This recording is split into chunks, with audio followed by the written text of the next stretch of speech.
तो ऐसे में ये भी समझना होगा कि देश में कहां पर कितनी सीटें हैं। तो चलिए ग्राफिक्स के जरिए आपको समझाने की कोशिश करते हैं कि कहां पर कितनी सीटें हैं।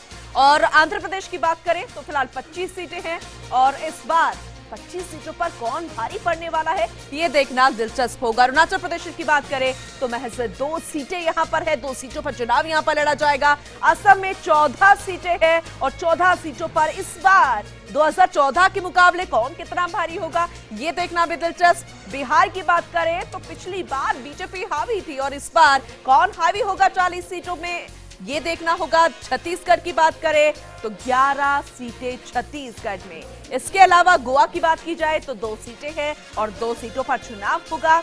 और इसके अलावा अगले अगर गुजरात की बात की जाए तो 26 यहां पर सीटें और पिछली बार बीजेपी ने किस तरीके से बाजी यहां पर मारी थी वो यहां देखना दिलचस्प होगा कि इस बार क्या तस्वीर बदलती है। हरियाणा में 10 सीटें हैं, इन 10 सीटों पर फिलहाल मुकाबला बेहद दिलचस्प है। हिमाचल प्रदेश में 4 सीटें हैं और इन 4 सीटों में कौन कितना यहां पर हावी होगा क्योंकि पिछली बार भी बीजेपी यहां पर हावी थी। जम्मू कश्मीर में 6 सीटें हैं और इन 6 सीटों में इस बार कौन कितना भारी किस पर पड़ने वाला है ये देखना होगा। झारखंड में 14 सीटें हैं और इस बार इन 14 सीटों में किसके पास कितनी सीटें जाती है। कर्नाटक में 26 सीटें हैं और यहां पर भी पूरे तरीके से बीजेपी के अलावा कांग्रेस और अन्य पार्टियां जो है वो पूरे तरीके से मैदान में। केरल, हाँ पिछली बार कांग्रेस यहां पर जरूर मजबूत थी और बीजेपी यहां पर फिसड्डी साबित हुई थी, लेकिन इस बार कितनी मजबूती से यहां पर तस्वीर बदलेगी देखना होगा। मध्य प्रदेश में भी 29 सीटें, लेकिन यहां पर कौन कितना भारी होगा इस बार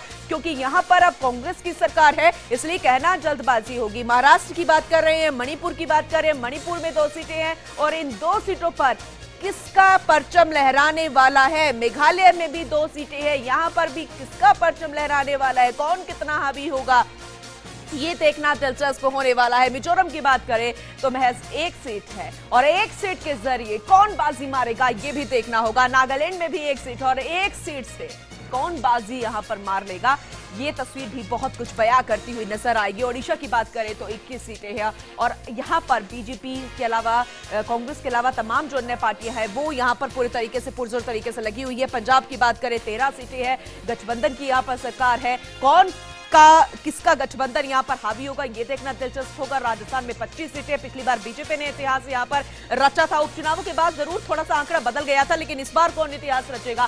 सिक्किम में यहां पर 1 सीट है और इस 1 सीट पर कौन बाजी मार लेगा।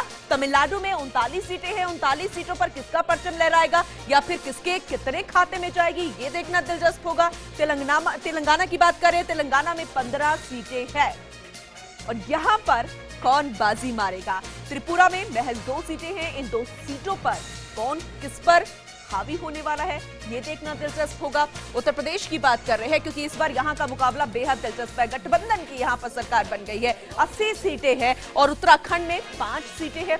यहां पर कौन किसका परचम लहराने वाला है, कौन किस पर भारी होगा ये देखना दिलचस्प होगा। पश्चिम बंगाल में 42 सीटें और 42 सीटों पर कांग्रेस, बीजेपी, अन्य दल पूरे तरीके से यहां पर लगे हुए हैं। अंडमान निकोबार केंद्र शासित 1 सीट है, यहां पर कौन बाजी मार लेगा ये देखना दिलचस्प होगा। चंडीगढ़ की बात करें, चंडीगढ़ में 1 सीट है और किसका परचम यहां पर लहराएगा ये देखने वाली तस्वीर जो है वाकई में बन गई है। देखना दिलचस्प होगा कि आखिर कौन किस पर हावी होने वाला है। वैसे देखा जाए तो लोकसभा चुनाव के ऐलान के बाद विपक्षी पार्टी अपनी जीत के दावे कर रही है।